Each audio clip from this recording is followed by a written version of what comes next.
At-tarhib iaitu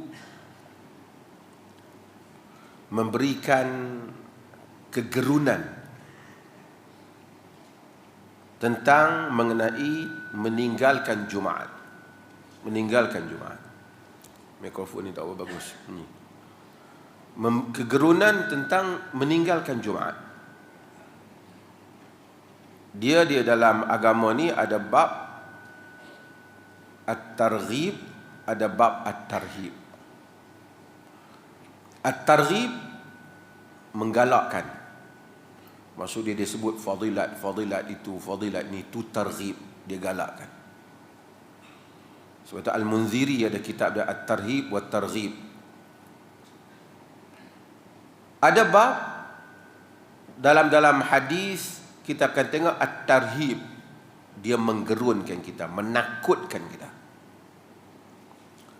Ulama-ulama, jumhur ulama,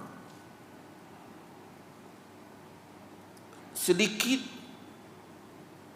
memberikan sedikit kelonggaran dalam perkara-perkara tarhib dan targhib ini, galakkan dan menggerunkan ataupun menakutkan ini,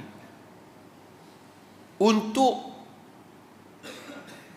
disebut ataupun diriwayatkan hadis-hadis yang dhaif, yang tidak terlalu dhaif, bagi menggalakkan sesuatu hal. Umpamanya, jika hal itu memang dah ada asas dalam agama, solat tertentu ada asas dalam agama, kemudian ada hadis dhaif yang sebut tentang fadilat solat tersebut. Hadis itu dhaif, tapi solat itu sahih. Hadis itu dibenarkan untuk kita baca, dengan kita meriwayatkannya secara tamrid ataupun secara memberikan isyarat bahawa ia dhaif, iaitu ruwiya, ataupun menyebut hadisun dhaif, hadis ini dhaif, tapi dalam tarhib wa targhib. Fadilat membaca Quran, fadilat surah-surah tertentu yang mana asalnya memang ada asas, kemudian datang fadilat ini, fadilat salat duha, fadilat salat malam umpamanya. Hadis tentang itu dah ada dah, cuma datang pula satu hadis dhaif dalam hal itu. Boleh tak hadis dhaif itu dibacakan? Ia dibolehkan. Dhaif yang seperti, dhaif yang tidak terlalu dhaif, bukan syadidud dha'f, bukan terlalu dhaif, bukan rawinya dituduh berdusta. Dhaif kerana masalah-masalah ingatan rawi, masalah-masalah teknikal dalam riwayat, dibenarkan. Pun begitu, diminta supaya kita tidak jazamkan dia. Qala Rasulullah benar-benar berkata. Tak, kita maklumkan dia bahawasanya ini hadis dhaif, tetapi di dalam bab galakkan, boleh diguna, boleh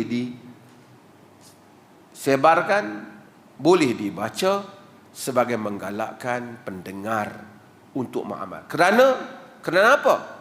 Kerana kemungkinan hadis itu sahih. Kerana dia dhaif disebabkan teknikal. Katakanlah rawi ni kurang, lemah ingatannya, tapi tak mustahil dalam bab itu dia ingat betul. Dia tidak silap. Dia bukan pendusta, cuma dia tak kuat ingatannya. Mungkin sedikit ada terputus, tapi mungkin ada rawi yang dapat disambungkan, dia tidak menjadi masalah. Sedangkan asas hadis itu ada, dah disebutlah semayang malam umpamanya, dah banyak dah hadisnya. Tambah pula satu hadis dhaif, galakkan, boleh. Dalam hadis-hadis bab doa, boleh tak hadis-hadis doa yang dhaif untuk kita amalkan? Boleh. Kerana doa ni yang tak dhaif pun boleh. Maksudnya yang tak ada hadis pun kita boleh doa. Doa kita sendiri tak ada hadis pun boleh doa. Apatah lagi jika ada hadis yang dhaif, dan dhaif itu pula hanyalah dhaif yang sedikit. Hatta kalau doa itu tak ada hadis, tapi merupakan doa yang kawan kita baca, Dia kata aku selalu baca doa ni. Kita tiru doa dia. Boleh ataupun tak? Boleh. Kan doa permohonan kita dengan Allah. Selagi kita tidak menetapkan fadilat-fadilatnya sebagai satu wahyu daripada Allah Ta'ala, kita, oh kawan kita doa macam tu, kita pun nak doa macam tu. Kita tengoklah hadis dhaif doa macam tu, kita tiru. Boleh. Boleh. Okey.